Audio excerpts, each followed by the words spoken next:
Either you're thinking of getting a new iPhone 12 and still can't decide between the regular and the Pro. You just got a new iPhone 12 and are watching that exchange period tick, tick, tick down and want to make sure you got the right one for you, or you've had your new iPhone 12 for a while and still want to make absolutely sure, like Indy, you chose wisely. Either way. Anyway, I've got Brian Tong on the line to re-review everything we've learned and experienced about both the iPhone 12 and the iPhone 12 Pro. Now, today, more than 2 months later. So hit that subscribe button and bell, and let's do this. Sponsored by CuriosityStream, less than $12 a year and Nebula for free for a limited time. So we've had a few weeks with the iPhone 12, the iPhone 12 Pro. I know when they first came out, some people looked at them and said, there's not much difference. So save yourself a couple $100, go with the iPhone 12. You're not going to miss the different builds. You're not going to miss the extra camera. You're not going to miss the extra RAM. And other people were like, there's only a couple $100 difference. You might as well just pay it, get the better build, get the extra camera, get the extra RAM. What side of that did you fall on? Well, as a creator, I'm going to fall on the Pro side. But for people that don't have creation as their priority and are still getting just an amazing camera, I would lean towards telling them to get an iPhone 12. I would tell my mom to get that. I would tell my sister. I'd tell my nieces and nephews. But because, for these are tools, right? These are quite honestly more than phones. So for me, I obviously lean towards Pro just because I want as much versatility as possible. And also now that they've unlocked Pro RAW, it makes me feel like I now have another tool that I can play with and potentially use and put out even more exciting content for photos that the regular 12 can't do. So I'm on team 12 Pro. Do you have a preference just in the design? I know they both look similar, but you've got the aluminum on one side, the stainless steel on the other side. Do you like the new squared off edges? And do you have a preference between the lightness and the heaviness? Because I am also team 12 Pro, but I do like the lightness of the regular 12. For me, going from an 11 Pro to a 12 Pro, I still think I love the design visually, but it's still a little boxier and a little, if you hold them side by side, it's a little more awkward to wrap your fingers around that kind of more squared off edge. It takes up more surface area. It doesn't bother me, but when I hold an 11 Pro, I'm like, damn, I love how that one feels so much better than this.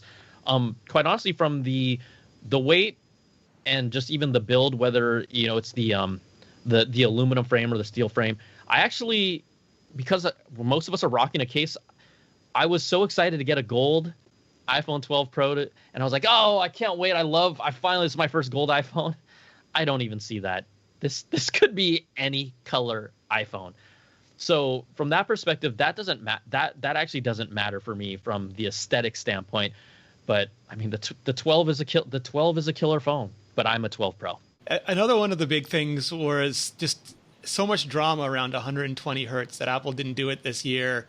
And there's a few things like Apple was not going to go just to 120 hertz, but also Apple's 60 hertz is really, really good. It's better than a lot of phones, 60 hertz.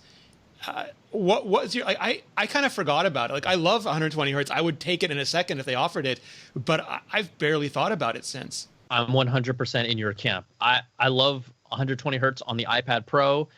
It for whatever reason, it would feel like a lesser of a product if that didn't have it. And I think because it's such a larger screen, you actually notice the refresh rate and how smooth it looks overall more often. I didn't even blink. Yeah, people were complaining about it. I'm like, you're not going to notice it. And 99% of users won't even notice it. They won't. If we gave them an iPhone with a 120 hertz refresh rate, I don't even think you would hear most people even mention it, right? They wouldn't say, oh my gosh, this is so much smoother. So like you, I didn't miss it. It doesn't affect the experience of the phone in any way, shape, or form. I've never even wanted to jump to another platform as my primary phone because they had 120 hertz either. So it's one of those stats that is a nice check mark to have, but it literally doesn't really matter. And I do get the pushback, the criticism that non-nerds don't care about 120 hertz, but non-nerds don't care about Dolby Vision either, and Apple did that. But it feels to me like Apple knew that they could do that well. And I do have some criticism of how they did it, but they knew they could do that well, and they didn't feel like they could do 120 hertz well yet. They wanted the adaptive refresh rate like the iPad. They couldn't get it this year. because there just weren't enough panels available to do it this year. So they're doing it next year, and they knew they were going to get drubbed in the tech review space. So I think that's fine. I think like if you want to be ambitious, if you want to do features that cater to like the pro community, like Pro Raw, Dolby Vision, and you think you can do them well, that's great. But I don't think there's any disparity in them not doing what they think they can do poorly and doing what they think they can do well. That to me just sounds like good product management. End result with 120 hertz, it doesn't really matter. Dolby Vision, we love the fact that it's there. Is everyone using it? No. How much is it even being used right now? Probably not that much, but for me it was exciting. But again, they made sure to implement it in a way that was at least simple, wasn't complicated. It's just there. Pro Raw is the same. Many people probably don't even know the setting exists on their phone to flip that switch on. And that's because, in a weird way, right? I'm not saying it is a pro feature, but it's a little more buried so that someone like my mom's like, what does RAW mean? Why is this icon on my camera? Wait, what? I've just pressed it. I don't even know what happens. They don't want their target market, which is the general consumer, to ever even have to think about that stuff. I'm just salty, and I'm going to be salty for a while, that everything has an on-screen toggle except for HDR, which is the thing I would probably use the on-screen toggle for the most, just because universal support is taking a while to get there.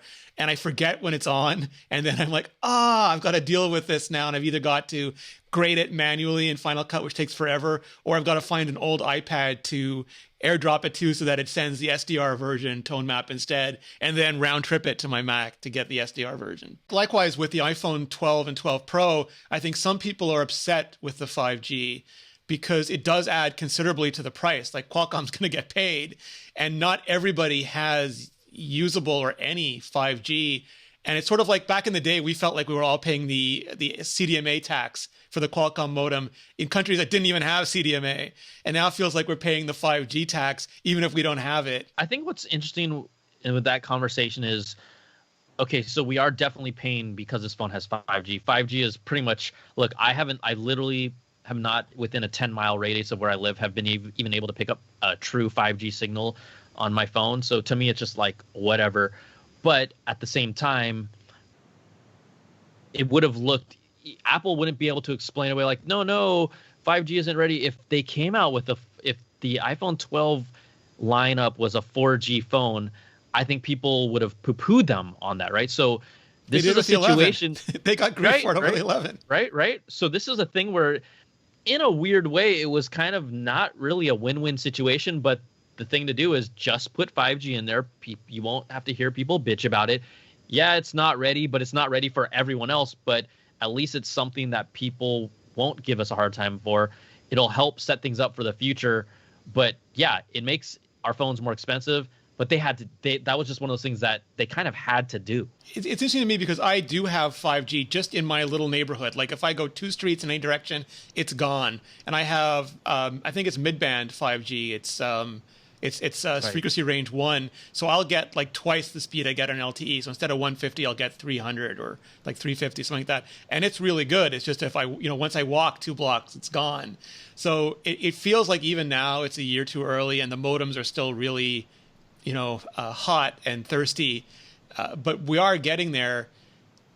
I do agree with you though. I think that it would have been worse for them not to put out 5G phones, but I just wish 5G had been more useful, and I wish I could see like that millimeter wave was useful at all for anyone except for Verizon and AT&T at this point. Yeah, for sure. So MagSafe, that was one of the big new announcements that came with the phone. You can now do inductive magnetic charging. You have the puck. You have the wallet. It's not just charging, it's accessories too. The wallet, you have the MagSafe Duo. What has your experience been like with MagSafe? I think MagSafe is nice. It's something that it's a nice to have. It's still not, a requirement for me. I think more than anything that little MagSafe puck, because it kind of slides around on the table a little bit, I think they almost need like a little more of like not a stand, but some sort of a square thing to kind of keep it in place to at least make it more pad if you want. I love MagSafe because of the implications for the future of how they're trying to get to this portless iPhone idea. The MagSafe is obviously the gateway and the feature that allows them to get to that point.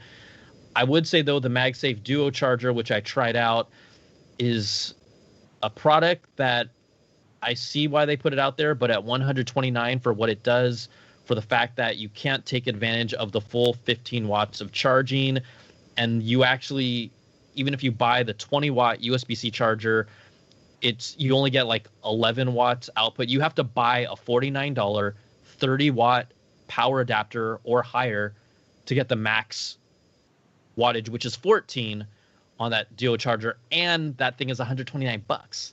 So to really get the peak performance of that little thing, just talking about $170 for that.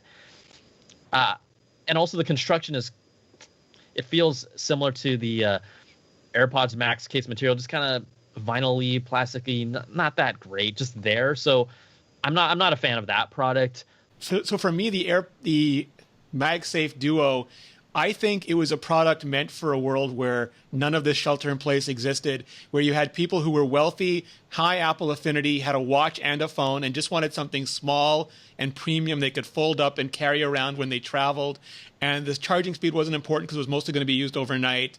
But to me, like the thing that kills it is that even that does, like, yes, they took the charger out of the box, and I'm still upset about that, but they don't even have the charger with the charging, the two MagSafe chargers that you can buy, the regular and the Duo. And that to me is just like 2 steps beyond.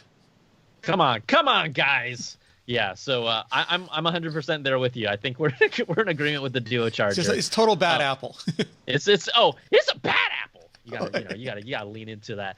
The wallet, I think it was, although it's not perfect, it's not great. I think there was obviously the knee-jerk internet reaction where they saw it slide off. It has slid off on me when I put it in my pocket, but it doesn't happen every time. It's something that I bought it, I returned it because it just wasn't good enough for me. Peter McKinnon actually turned me around a little bit on the MagSafe wallet because I didn't pay it too much attention. I just tried it out. And he's a leather goods maker, besides everything else he does, magic and photography and all that, just so extra. That it is really well made. I think on the smaller phones, it works better. I think when you're using like the bigger phones, there's more area for it to move around. But on the Mini and on the 12, it fits really well. And I think if I did live that 2-card lifestyle, I could see myself being all in on that. I just need more cards. I still have more cards I need to carry. MOAR, more cards I need at this more. Point. Yeah. Yeah, you make a good point about the whole, it would be nice on me. I mean, it's pretty much flush with it. So yeah, it comes off really nicely in that way. Yeah, that's a good one. So looking back sort of 2 months later, and I'll let you go first and I'll go. What is your perception of the iPhone 12 Pro, that middle size, 2 different options? If people are looking at them, they haven't bought yet, maybe their contract's not up yet, maybe they're waiting. What is your recommendation on them this year? If you really need a telephoto lens, which is only at 2x, and if you really want Pro RAW, those are the only 2 reasons for me, because I'm even going to ignore the body construction. That doesn't really play that much into my decision, quite honestly, for that phone. It's more about the tools. So if those 2 things really matter to you, I say go to 12 Pro. If not, don't go 12, even explore the 12 mini. I think you're going to be more than happy, and you won't need it. $200, guess what? To me, that's still a lot of money to make that jump up. So save that, pocket it, put it towards more storage space, put it towards something else. Yeah. In the 12, I think you can use that a lot more effectively. So that would be my recommendation for people that are trying to figure it out still. Because look, 2 months is not that long after an iPhone releases. There's plenty of people that buy these phones all the time throughout the year. Yeah. So I agree 100% with you. There's one thing that I'll add, and it might just be my own intolerances, and that is that 6 gigabytes of RAM. If you use a lot of like more demanding apps, whether it's like heavier games or any social media app, or photography stuff, to not have it relaunch so often, to be able to go longer, to be able to switch around and not have to wait for, like, I'll say it, Pokemon Go to relaunch, or not lose my tweet because I'm in the camera app. Like if that has always driven you like bananas on previous iPhones and you have the extra money, that 6 gigabytes of RAM, yes, it gives you Dolby Vision at 4K 60. Yes, it gives you Pro RAW. Just not having all those apps jettisoned, to me, I'm ashamed to say I'd probably pay the extra $200 just for that. You don't have to be ashamed. Again, like I said earlier, we all spend money with what is important to us. That's why, right? I'm not into shaming people for actually paying for the AirPods Max. It's just that you got to really evaluate what's important to you. And that's a legitimate reason. Even if it wasn't legitimate, I'd still support you, Renee. It's all good. Awesome. That's why I love you so much, Brian. I love you too, bro. As always, you can find the full extended version of this chat up on Nebula. That's the streaming platform I'm building along with my education-y creator friends like Legal Eagle, Sarah Z, Ali Abdal, Thomas Frank, Braincraft, Polymatter, and so many more. It's a place where I can put up extended and bonus content without having to worry about demonetization or the tyranny of click-through rates or watch time or algorithms or even ads. You can find all of my videos there completely ad-free, including Apple Talk, my new podcast with psychotherapist Georgia Dow, which has a bonus topic every week only on Nebula. So what does all of this have to do with CuriosityStream? Well, as the go-to source for the absolute best documentaries on the internet, they love educational content and thoughtful creators.